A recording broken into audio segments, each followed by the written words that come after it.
We gather each Sunday morning, on site and online, to share life's meaning, grow in care and community, and to open our minds and hearts to the sacred truth known by many names. We gather in community to restore the balance of our spirits, to celebrate the joys of life and the strength to meet our sorrows, and in the earliest meaning of the word worship, to consider ideas that are worthy of our time and attention.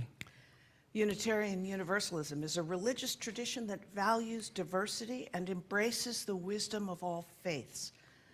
This month, especially with the culmination of Hanukkah and the advent of Christmas, we use readings and songs from Judaism and Christianity, and today there are readings from Islam as well. We use science and reason and the gifts of the Spirit to explore life's mystery and meaning. In this tradition, we know that people need not think alike to love alike. Whatever your heritage and however your history, and whomever you love, you are welcome here. Our life together is full of wonderful activities and programs. This coming Wednesday, December 21st, everyone is invited to an outdoor solstice ritual at 7 p.m. The year turns. Wednesday evening is the longest night for those of us here in the Northern Hemisphere. To warm everyone up afterwards, there will be cookies and hot cocoa. And another wonderful part of our life together is the celebration of Christmas Eve, which is a tradition for many of us in this diverse religious community. This year, Christmas Eve falls on a Sunday, so we have a special plan for that. The traditional children's pageant will be part of the Sunday morning service next week. It's a glorious no rehearsal pageant, so bring the family and invite friends. Any children who are present will be able to take part, and it will be a delightful experience for everyone, regardless of religious heritage. That same day at 7 p.m., there is a quieter, more contemplative candlelight service. For those of you who are on site, please stay after the service for coffee, refreshments, and informal conversation. If you're a newcomer, you're especially encouraged to stay. And for those on site, please take a moment to sign cards for our members who are homebound or in the hospital. For everyone participating online, the Zoom will continue so that you can socialize with others who are online, although you'll have to make your own coffee. And this announcement for anyone who brought wonderful cookies over the last couple of weeks and perhaps may have left their containers, there's a large assortment of plastic containers in the coffee room, and there may be something that belongs to you. During the month of December, our worship and learning theme is mystery. Jewish theologian Abraham Joshua Heschel said that faith is an attachment to the meaning beyond the mystery. May the sound of the bell and the message of the traditional Jewish song, Mi Malel, who can retell, guide us to a place of reverence where we can embrace the mystery of life as together we seek to find the meaning beyond the words.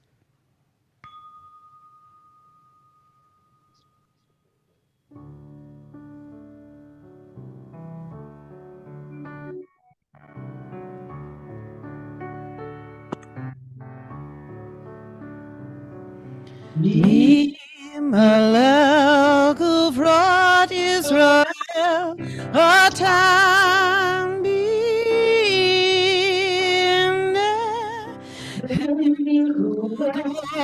yakum hagabor goel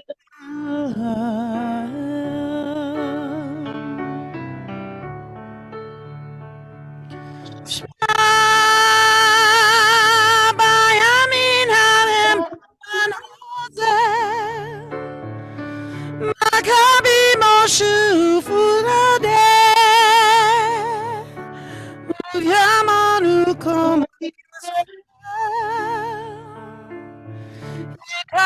Yakum.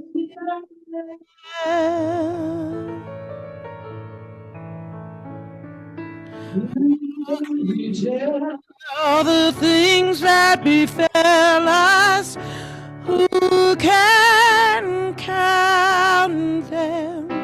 In every age, a hero came to our aid.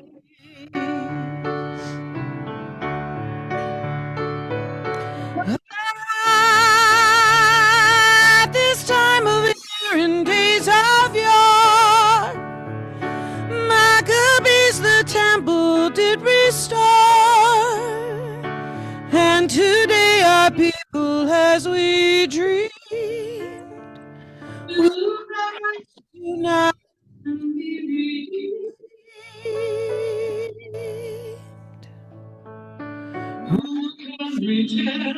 All the things that befell us, who can count them? Hero sage came to our aid.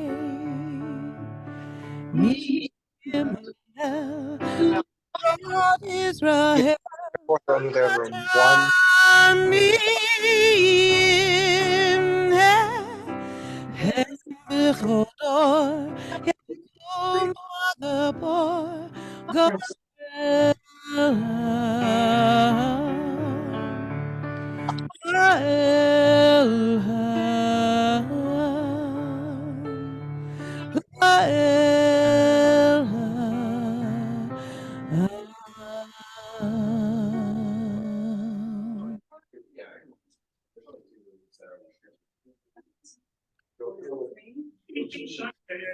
I love the of our religious heritage. We do this for religious traditions and by their actions for justice and hope. We do this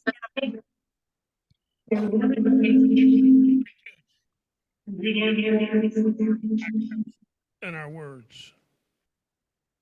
We do this for ourselves. We inspire our beginnings.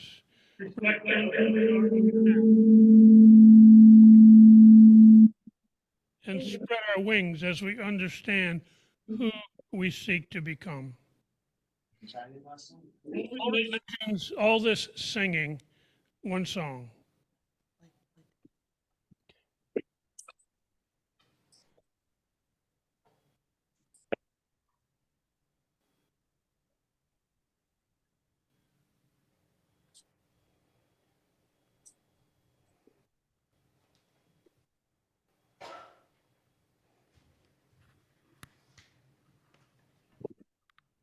Thank you, Paul.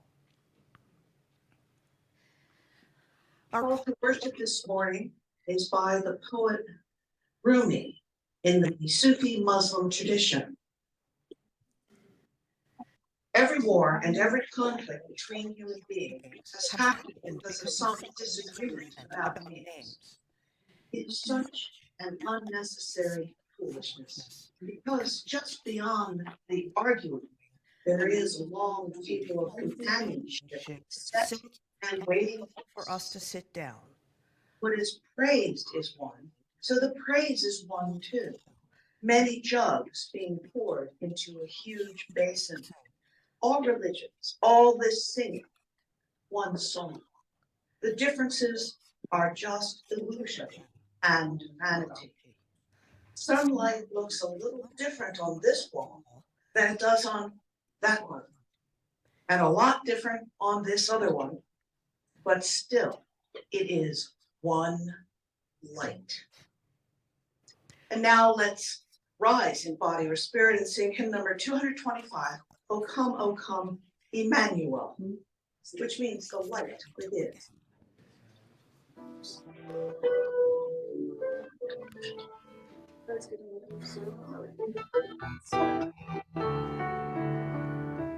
Okay, so it's gonna stop there. Oh, come, Emmanuel, and with your captive children, children dwell. Give comfort to our exiles here, and to the aching heart bid cheer. Rejoice, rejoice, Emmanuel shall come within as love to dwell. Come your splendor very bright, as joy that never yields to light.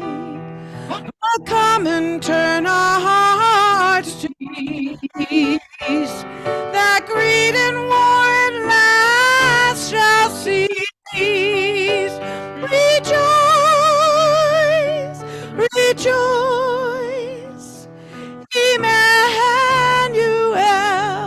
shall come within as truth to dwell. Come your day spring, come and cheer my spirits by your presence here, and dawn in every broken soul, as vision that can see the whole. Rejoice, rejoice, Emmanuel shall come within as love to dwell.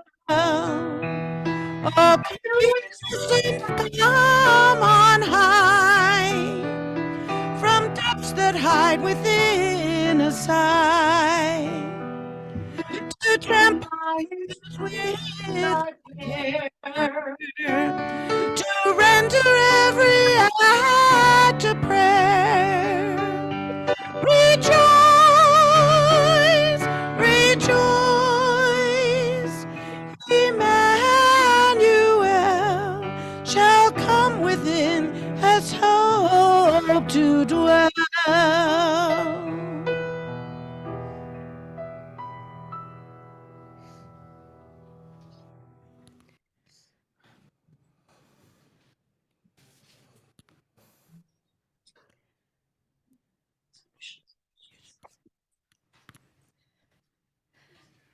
Our story today, in our time for all ages, is called The Best Christmas Ever, and it was written by Unitarian Universalist minister Orlando Brugnola, who was a 20th century UU minister at a time when it was fairly unusual For women to be UU ministers.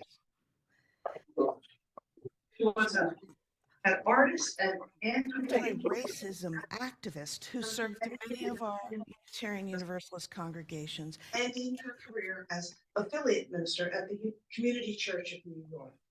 So here's her story. It was December. I was in a new school in a new place. Also, there was no snow in Florida. I didn't Like it. December used to be a good month. It used to have Christmas in it. Not this year. Mama had told me. No Christmas this year. She never said we didn't have any money, but I noticed there wasn't much food either. Now Mama loved Christmas. Or maybe you could say she loved Christmas trees. She would make me go to bed early, Then she would stay up all night long decorating the tree. It was always a big tree, all the way up to the ceiling. When I came in on Christmas morning, it was beautiful. But this time, there wasn't going to be Christmas.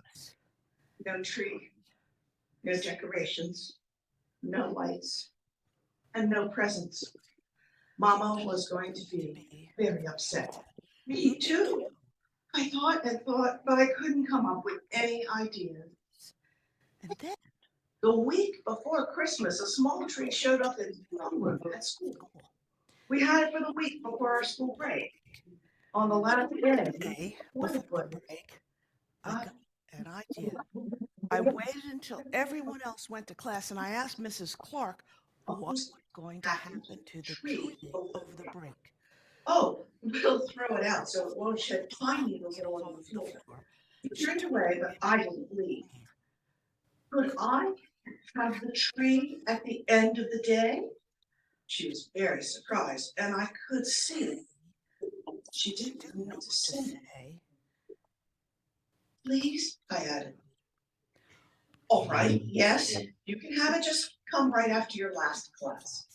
At 3:02, I was back at homeroom to collect the tree. Thank you so much, I said through the branches, and found my way through the door to where my bicycle was waiting. How am I going to get this home? And then it came to me. I could put it across the handlebars and tie it up with the straps of my book bag. It took a couple of tries, but I finally got it balanced. I got on the bike and headed home. I hid the tree out with the mangoes so that I could surprise Mom. Mama was pretty upset on Christmas Eve. And she went To bed early. I went out back to get the tree and brought it into the house. I put the tree in a small pail with water. I got some aluminum foil and started tearing it into small strips, and then I wadded them into little tiny balls. Then I started putting them on the tree, squeezing them so they would stay on the branches. When I was done, I went to get my hair ribbons and used those on the tree too. It was looking like a Christmas tree, at least a little bit like one. The next morning, Mama woke up and came out to the living room where the tree was lit up bright. I brought Christmas, I said. I saw her eyes start to fill up, and I thought she was upset. Mama, I'm sorry, I was trying to help. She turned around and said to me, you sure did bring Christmas. It's the best. It's the best. And There then we go. she hugged me for a That's long me. Okay, I don't know what's wrong with my phone. I believe. In that spirit, let's sing hymn number 233 in the gray hymnal, and hopefully on the screen. This is Bring a Torch, Jeanette Isabella, and it will start with the first verse in French. So please rise in body and a determined spirit, or sit as you are comfortable, and we'll sing together. Un flambeau, Jeanette Isabella.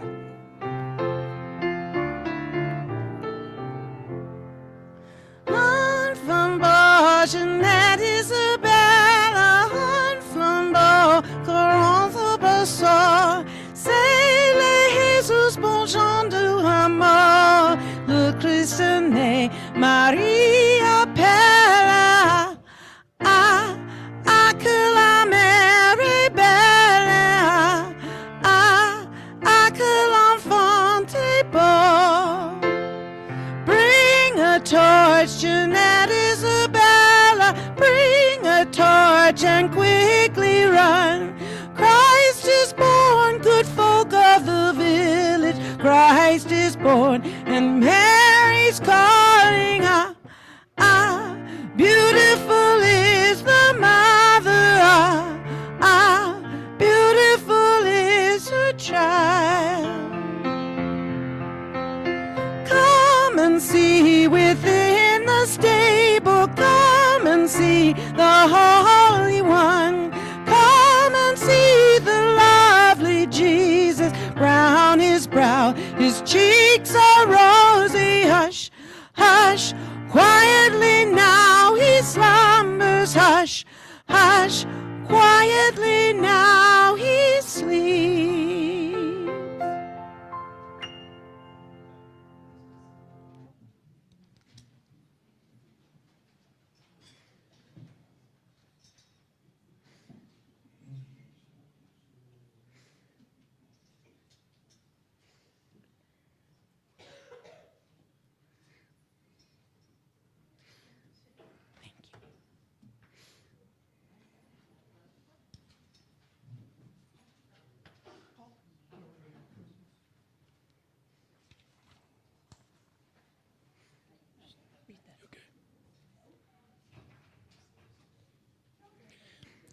Each Sunday, we receive an offering to support the mission of this congregation. Here, we care for one another, and we extend our love and care into the wider community through actions for love and justice. Your contributions allow this congregation to reach out to all who seek a life-affirming message of love and hope.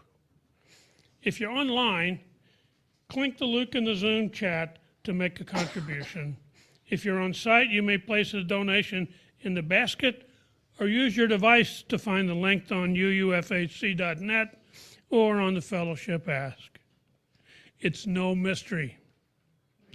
Whatever method of giving you choose, your generosity helps to grow a healthier, more joyful UU community. And in keeping with our religious heritage, to draw the circle of love and justice just a little bit wider.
In this worship service that invites us to lean even more deeply into our mission as Unitarian Universalists, we renew our commitment as a community to respond out of deep care for one another.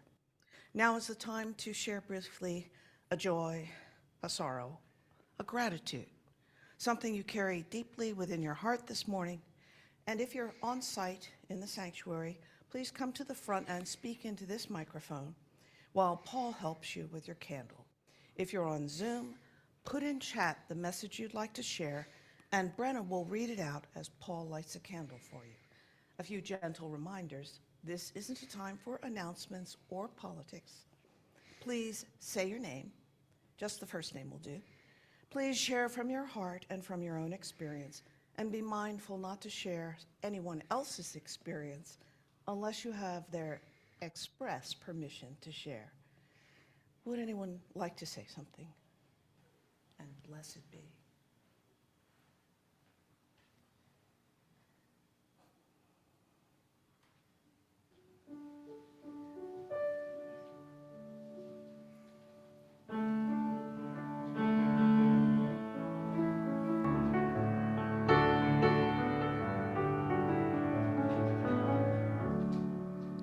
As we come around to take our places at the table, a moment to remember and reflect upon our wealth. Here's to loving friends and family, here's to being able to gather here together in good company and health. May we be released from all those feelings that would harm us. May we have the will to give them up and get them gone. For heavy are the satchels full of anger and false promise. May we have the strength to put them down. May the light of love be shining deep within your spirit. May the torch of mercy clear the path and show the way. May the horn of plenty sound so everyone can hear it. May the light of love be with you every day. And may we wish the best for everyone that we encounter. May we swallow pride and may we do away with fear. For it's only what we do not know that we have grown afraid of, and only what we do not choose to hear. May we be the light of love, deep dining in your spirit. May the torch of mercy clear the path and show the way. May the horn of plenty sound so everyone can hear it. May the light of love be with you every day. And as we bless our daily bread and drink our day's libations, may we be reminded of the lost and wayward soul, the hungry and the homeless that we have in every nation. May we fill each empty cup and bowl. May nothing ever come between or threaten to divide us. May we never take for granted all the gifts that we receive, being ever mindful of the unseen hands that guide us and the miracles that cause us to believe. May the light of love be shining deep within your spirit. May the torch of mercy clear the path and show the way. May the horn of plenty sound so everyone can hear it. May the light of love be with you every day. May the horn of plenty sound so everyone can hear it. May the light of love be with you. May the light of love be with you. May the light of love be with you every day.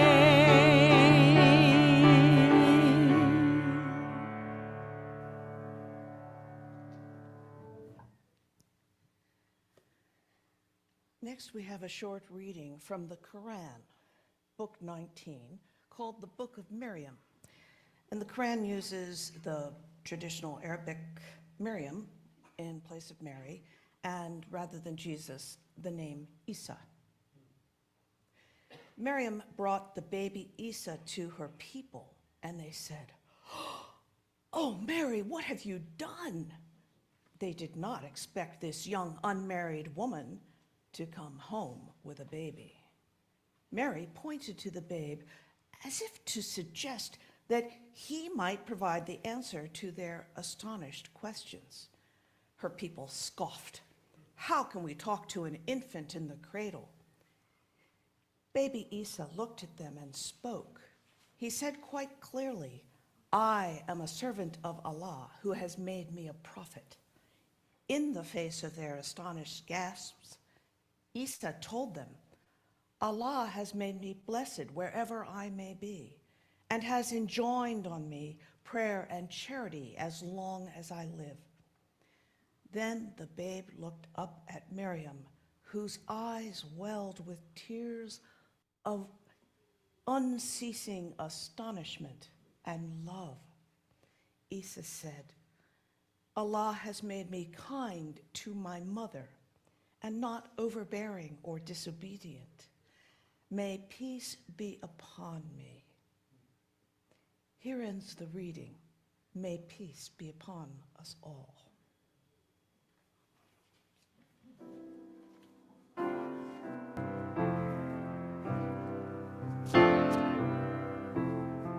Go tell it on the mountain, over the hills and everywhere. Go tell it on the mountain that Jesus Christ is born.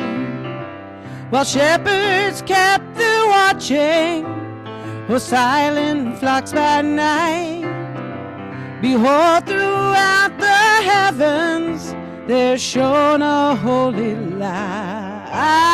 Go tell it on the mountain, over the hills and everywhere. Go tell it on the mountain that Jesus Christ is born. The shepherds feared and trembled when low above the earth rang out the angel chorus that hailed the baby's birth.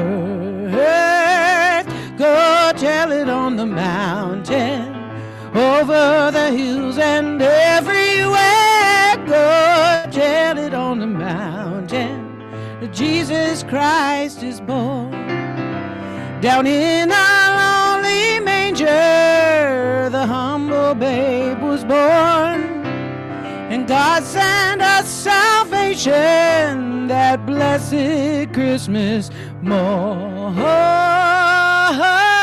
Go tell it on the mountain, over the hills and everywhere. Go tell it on the mountain that Jesus Christ is born. Sing it with me. Go tell it on the mountain, over the hills and everywhere. Go tell it on the mountain that Jesus Christ is born.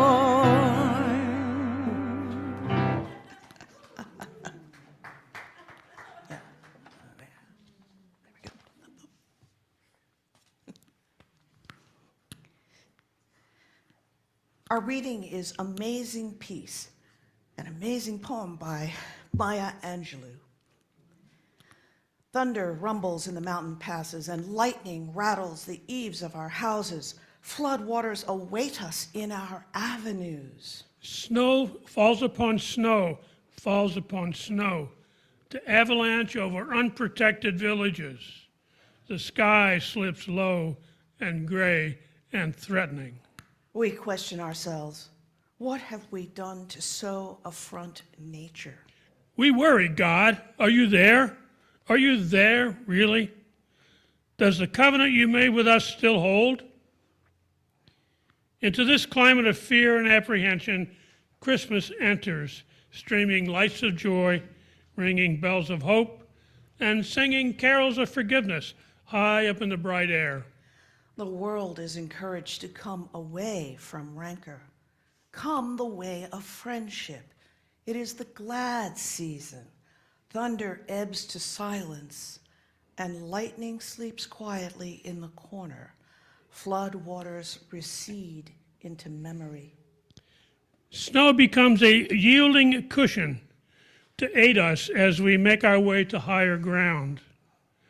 Hope is born again in the faces of children.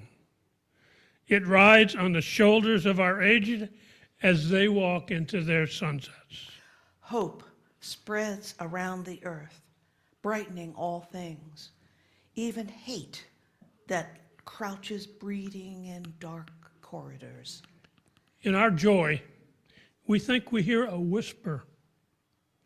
At first, it's too soft, then only half heard. We listen carefully as it gathers strength. We hear a sweetness. The word is peace. It is loud now. It is louder, louder than the explosion of bombs. We tremble at the sound. We are thrilled by its presence. It is what we have hungered for, not just the absence of war, but true peace. A harmony of spirit, a comfort of courtesies, security for our beloveds and their beloveds. We clap hands and welcome the peace of Christmas. We beckon this good season to wait a while with us. We, Baptist and Buddhist, Methodist and Muslim, say, come, peace. Come and fill us in our world with your majesty. We, the Jew and the Jainist, the Catholic and the Confucian, implore you to stay a while with us so that we may learn by your shimmering light how to look beyond complexion and see community. It is Christmas time, a halting of hate time. On this platform of peace, we can create a language to translate ourselves to ourselves and to each other. At this holy instant, we celebrate the birth of Jesus Christ into the great religions of the world. We jubilate the precious advent of trust. We shout with glorious tongues at the coming of hope. All of the earth's tribes loosen their voices to celebrate the promise of peace. We, angels and mortals, believers and non-believers, look heavenward and speak the word aloud.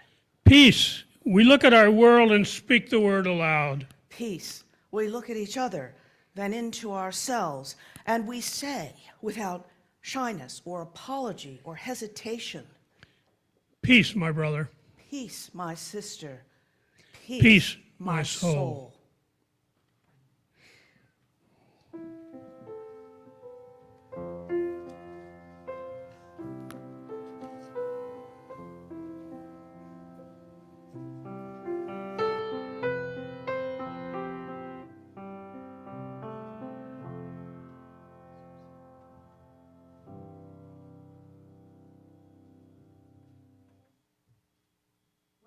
Consider Jesus of Nazareth, a Jewish teacher whose story is told in both Christian and Islamic holy scriptures.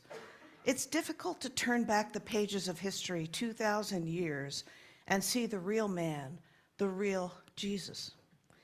So much has been made of him, his story and his teachings, although both are often wrenched out of their context to serve the cultural and political needs of any era in the 2 millennia since his birth and death. Over the centuries, the spin on the earliest Christian writings shapes them to the needs of any particular time or authority. Like a boat with 2,000 years of barnacles adhering to its hull, it's hard to imagine what the original looked like. Let's start with a straightforward question. What did Jesus look like? As a white American growing up Methodist, at home I was subjected to an unbelievable painting of an extremely white man. Luckily for me, in the choir room that I sang in for 6 years, there was a painting of a man who was believably, at least possibly, Middle Eastern. In truth, every culture and geographical region has had its own take on Jesus of Nazareth. This is a nativity scene by the Chinese artist Lu Hongyan, painted in the mid-20th century. He was a propaganda artist for the Chinese government, but he painted this. And here's a painting of Jesus that's part of a 17th or 18th century fresco from the dome of the monastery of St. John Theologian on the Greek island of Patmos. This is the 20th century American painting by Richard Hooke. This is the image I grew up with in my childhood church. But even this image, though good for its time and place in white America, was probably not that close to the real Jesus. Here's a widely shared image of a black Jesus, probably 20th century American, but I wasn't able to find an attribution, and I can't give credit to the artist. I love it for the combination of strength and humility in the face, and it's likely that a Middle Eastern man of 2,000 years ago had dark skin and features. This image speaks to me because it feels like it's reclaiming Jesus from the constant repetition in America of images of a white Jesus. Now, this is an old image, not of Jesus specifically, but it's from an Egyptian tomb. It was painted about the year 150, and anthropologists say it shows what a young man of the Middle East might have looked like at the beginning of the first millennium. Over time, and in all the places where the story of Jesus is told, there are many diverse depictions of Jesus. This is a composite of 12 images that are in the public domain thanks to a dedicated Wikipedia author.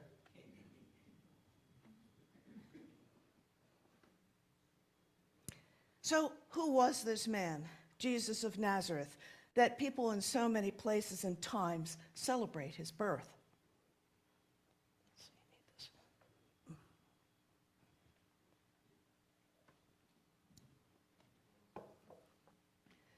What was it about the man or his message that would inspire two of the world's religious traditions to include his story in their holy scriptures?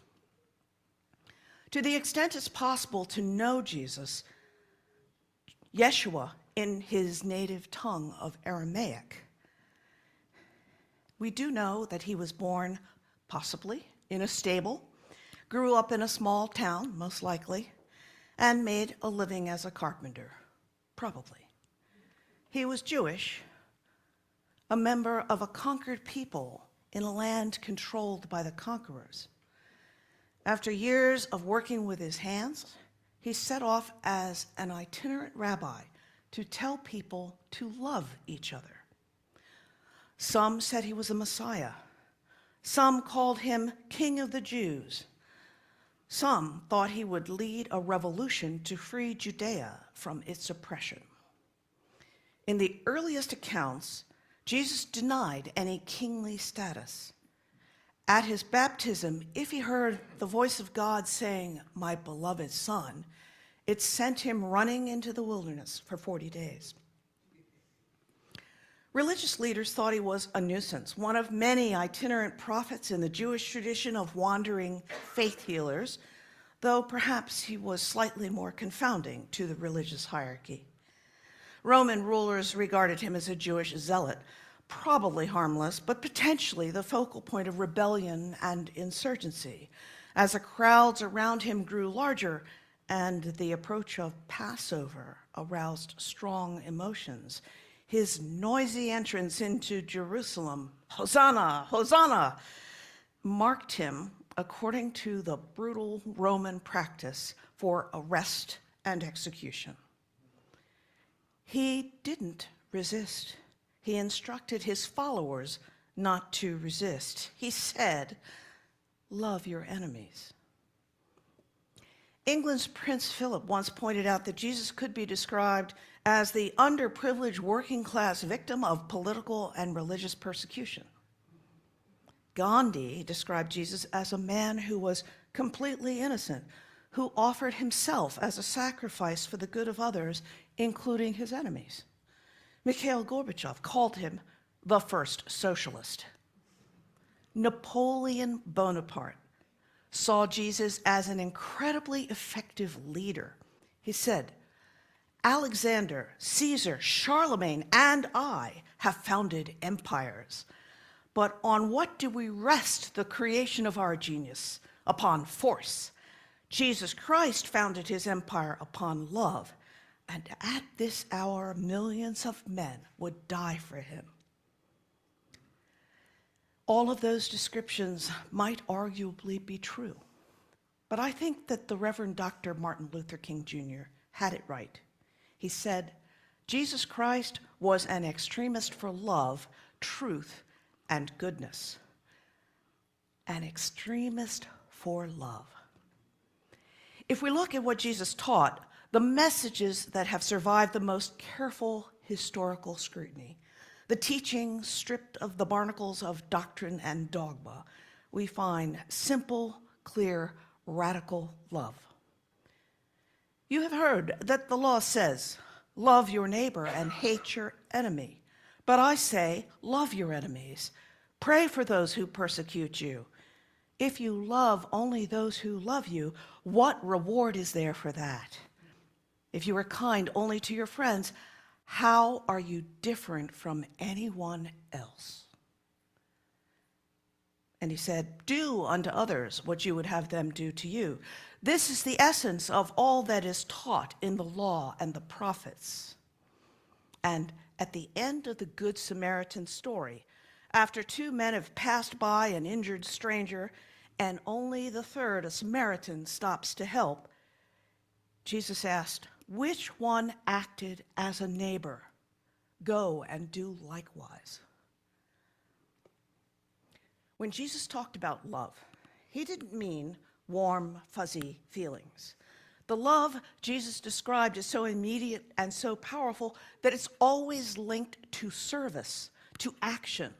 The Good Samaritan saw a need and acted without hesitation to help a stranger.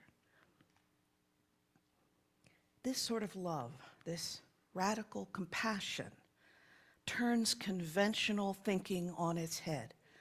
Jesus didn't just reject the hierarchies of power, he reversed the hierarchies of power. He said, you know that the rulers in this world lord it over their people, and officials flaunt their authority over those under them. But among you, it will be different. Whoever wants to be a leader among you must be your servant, and whoever wants to be first among you must be the slave of all. For even the child of humanity came not to be served, but to serve others. The phrase slave of all is in deliberate contrast to rulers who lord it over their people. Slave is a strong word. Used in this context, it expresses radical compassion. Jesus advises a new way to be. Don't rule. Don't control. Be available to others, aware, compassionate, willing to serve. If your child asked you for bread, would you give him a stone? Jesus was on a deliberate mission to re-educate people about what God is like and what God expects of them. He entirely rejected the idea of God as ruler, a ruler respected only because he controls and dominates. Instead, Jesus uses the parent-child relationship to evoke love, generosity, and compassion. And it is, in fact, that parent-child relationship from which universalism emerged. The real Jesus thought about love in the same way as parents who go to work, come home and make dinner, do the laundry, and still find time and energy to read stories to their children, to hug them and hear them. Each of us, according to these teachings, is to embrace humanity with instantaneous, spontaneous love in action. No stones for anyone. Give us this day our daily bread. Florence Nightingale, who knew something about compassion and service and love in action, said, people talk about imitating Christ and imitate him in the little trifling formal things such as washing the feet, saying his prayer, and so on. But if anyone attempts the real imitation of him, there are no bounds to the outcry with which the presumption of that person will be condemned. I think she was right. There are social barriers to understanding the love in action Jesus taught, this radical compassion. These social barriers have been in place for a long time, and they keep us from seeing the real Jesus. They're kind of a fog around his life and teachings, a wall of murkiness that grows thicker the closer we get. Is Jesus the one who said, love your enemies? Or is he an all-powerful, eternal deity who damns to hell anyone who didn't comply with religious rules? The all-powerful, condemnatory Jesus is actually more socially acceptable because he offers an easier path. People find it difficult to love their enemies. The hellfire and brimstone style of religious thought makes sense to me only as a way to scare people into following human leaders. Jesus placed love and service at the center of his teachings. This prophet who taught compassion disappears in a rule-based emphasis on avoiding eternal damnation. Following rules out of fear isn't the same as service. It doesn't inspire healthy relationships with other human beings. It isn't action grounded in love. When my son was 14, I overheard him and his friends discussing Jesus. My son said, Jesus will send you to hell. I'm afraid I could not contain myself. I jumped into their conversation. Whoa, put the brakes on. Jesus does not send people to hell. Where do you get that? My son said, it's in the Bible. It is not in the Bible. It is not. The poet Carl Sandburg must have had this conversation, if not with his teenage son, with someone. Sandburg has a poem called Bunk Shooter that says, you come along squirting words at us, always babbling that we're all going to hell straight off, and you know all about it. Street corner preacher on a soapbox, television evangelist asking for money, zealous putting leaflets under car windshield wipers. Sandberg says, where do you get that stuff? Where does this dogma come from? Barnacles. Sandberg wrote, I've read Jesus' words. I know what he said. He never came near people, but they felt cleaner because he came along. This Jesus threw out something fresh and beautiful from the skin of his body and the touch of his hands wherever he passed along. The Jesus who said, take all you have and give it to the poor, was not talking about sending people to hell. When Jesus said, if you try to hang on to your life, you will lose it, he wasn't judging. He was explaining. He was advising. Don't be attached to material things, to position, to turf. What benefit is it if you gain the whole world but lose your soul? There is a Judge Judy, but there is no Judge Jesus. There's only Buddha Jesus, who tells us that enlightenment is achieved by letting go of self. Buddha Jesus tells us that radical compassion frees us from fear. If we order our lives around serving others rather than clutching hard to what we have, our lives will unfold with a kind of blessedness that is soul-saving, right here, right now. Jesus was a Jewish man steeped in the rule-based teachings of the Hebrew Scriptures. And when he was asked what was the greatest teaching of the law, he said it was to love God and love your neighbor as yourself. To the ears of his listeners at the time, it was both an accurate summary of Jewish law and it was a liberating new perspective. Jesus didn't say that life will be perfect for people who recite a formula of belief, nor did he say that people must suffer here but will live like kings in heaven. Those ideas are barnacles. Every phrase that left the mouth of the real Jesus has been bent and twisted a million times. The reward Jesus talked about, a treasure that is not of this world, is peace, spiritual peace that comes from a life inspired by compassion, a life not measured but poured out freely in service. Peace comes to those who work for justice as naturally as thirsty people drink water. Peace comes to all who alleviate suffering instinctively, the way people who come inside on a cold day warm their hands at a fire.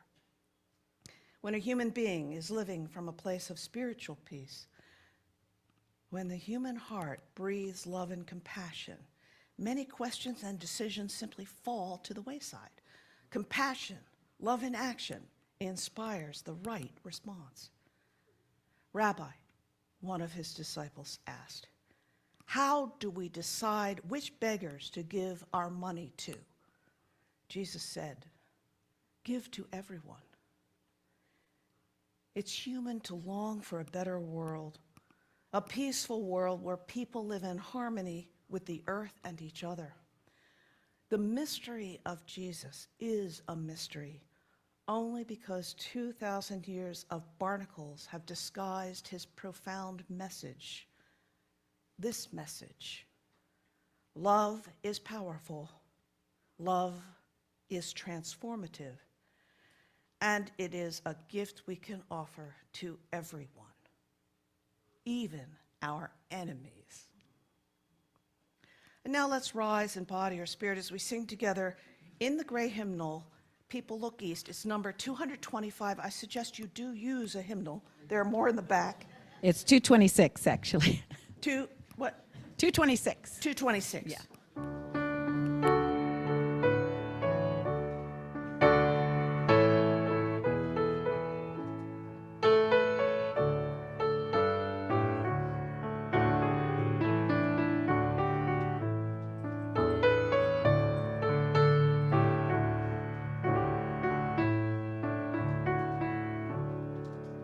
People look east, the time is near of the crowning of the year. Make your house fair as you are able. Trim the hearth and set the table. People look east and sing today. Love, the guest is on the way. Furrows be glad, the earth is bare. One more seed is planted there. Give up your strength, the seed to nourish, that in course the flower may flourish. People look east and sing today. Love, the rose is on the way. Stars keep the watch when night is dim. One more light the bowl shall brim, shining beyond the frosty weather, bright as the sun and moon together. People look east and sing today. Love, the star is on the way. Please be seated.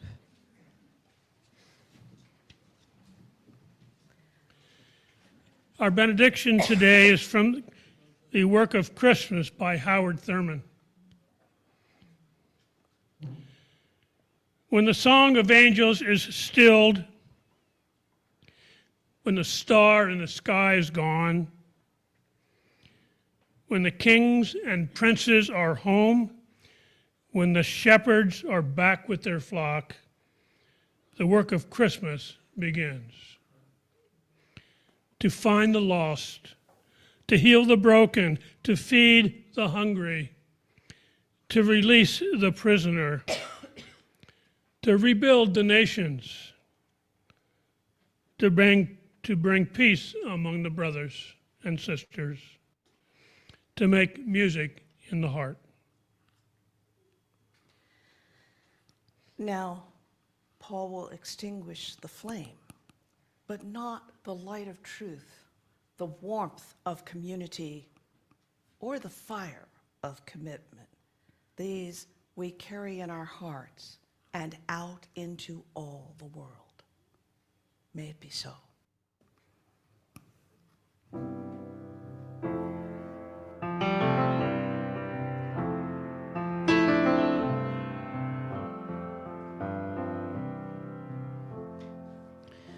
Rock of ages, let our song praise your saving power.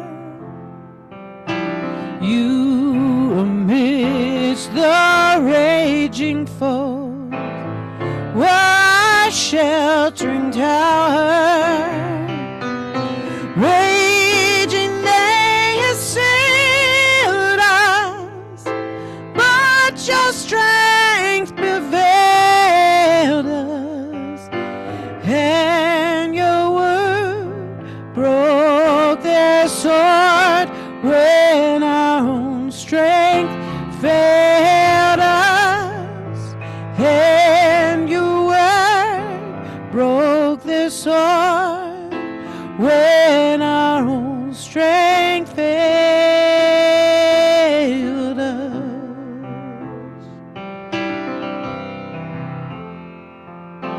Kindling new the holy lamps, priests afraid. Purify the nation's shrine, brought to God their offering, and in lands surrounding, hear the joy abounding. Happy throngs singing songs with a mighty sounding. Happy throngs singing songs with a mighty sounding.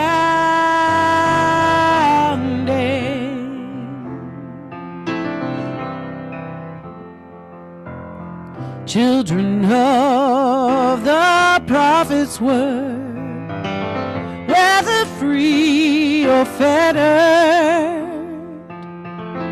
wake the echoes of the songs where you may be scattered. Yours the message cheering that the time is nearing, which shall see all people free, tyrants disappearing, which shall see all people free, tyrants disappearing.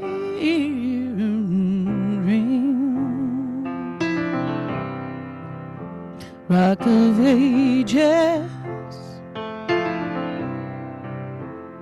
Rock of ages, hear our song.